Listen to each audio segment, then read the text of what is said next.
This tourist thought he could do anything. He mocked the royal guard, tried to grab his iconic bearskin hat, and even tossed coins at his feet, convinced his money gave him the right to disrespect a symbol of British tradition. But when the guard broke protocol, the crowd froze in shock. His actions changed everything. The arrogant tourist not only lost his bravado, but became the target of universal condemnation. What did the guard do to put him in his place? Let's start from the beginning. The sun shone brightly over the bustling square outside Buckingham Palace. Tourists meandered through the space, snapping photos of the towering palace gates and manicured gardens. At the center of it all stood a royal guard, an immovable figure of discipline and tradition.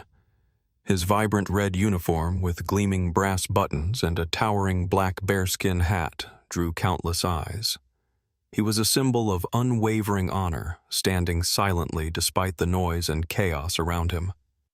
In the crowd, a man stood out, not for his respect, but for his booming voice and obnoxious demeanor. Dressed in a loud yellow t-shirt with "I paid for this" written in bold black letters, he grinned as he pushed his way to the front. His tan was uneven and his sunglasses perched on his forehead despite the bright sun. "Hey, you in the funny hat," he yelled, pointing at the guard. "Come on, give us a smile. Lighten up, you're not a statue." The tourists around him chuckled awkwardly, some filming with their phones, while others glanced disapprovingly at his antics. The guard, however, didn't move a muscle. The man stepped closer, his grin widening. "Oh, I get it. You're too important to smile for us peasants, huh? Come on, make this trip worth my money." The guard stood firm, his icy blue eyes staring straight ahead. But the tension in the square was palpable. The man's loud provocations were more than just annoying. They were a direct insult to centuries of tradition. The tourists' antics didn't stop there. Emboldened by the murmurs of amusement from some of the crowd, he stepped even closer, ignoring the white line marking the boundary no one was allowed to cross. He turned to his group of friends, all dressed similarly in flashy casual attire, and waved them over. "Get a shot of this," he called out, pulling out his phone. "I'm about to make history!" The man leaned in, his hand reaching toward the guard's iconic bearskin hat. Gasps rippled through the crowd as people realized what he was about to do. "Let's see if this thing's real," he chuckled, his hand hovering inches away. Without breaking his stoic expression, the guard stomped his foot sharply on the stone pavement. The loud commanding sound echoed across the square, silencing the chatter. The tourist jumped back, his sunglasses slipping down his nose. "Oh, so you can move," he shouted, trying to mask his embarrassment with bravado. But instead of retreating, the man doubled down. He pulled a handful of loose coins from his pocket and tossed them at the guard's feet. "Here, buy yourself some personality," he sneered, laughing loudly.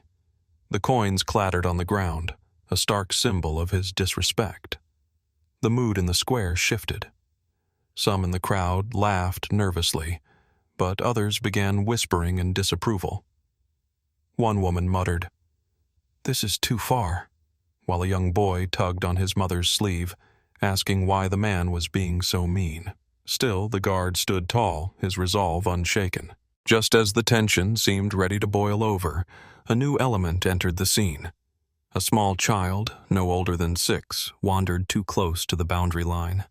His parents, distracted by the commotion, didn't notice as he tripped over the edge of the pavement and tumbled forward, landing with a soft thud.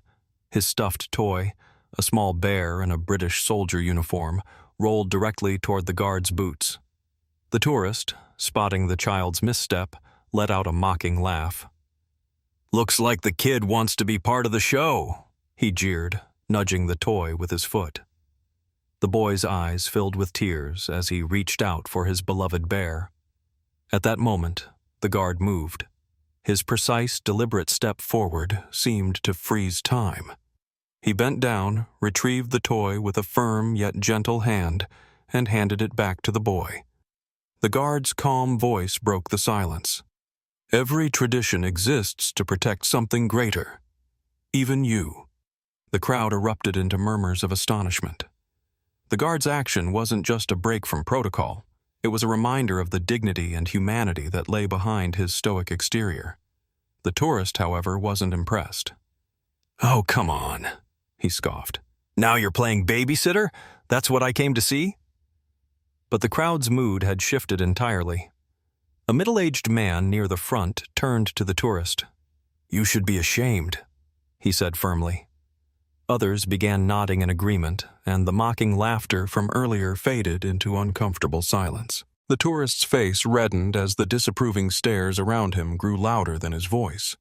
He opened his mouth to say something, but before he could, the palace's security team appeared, alerted by the commotion. 2 guards in navy uniforms approached him swiftly. "Sir, you violated the rules of this space," one of them said. "Please come with us." The man tried to protest, but his words were drowned out by a round of applause from the crowd. Someone shouted, "Good riddance!" as he was escorted away, his bravado now completely gone. The royal guard, having returned to his post, adjusted his bearskin hat with precision and resumed his disciplined stance. The young boy, still clutching his stuffed toy, turned back to wave at the guard. "Thank you," he called out, his voice full of admiration. By the next day, the scene was all over social media. A video of the incident, titled "When Tradition Stood Tall," went viral, amassing millions of views. Comments poured in, praising the guard for his composure and condemning the tourist's behavior.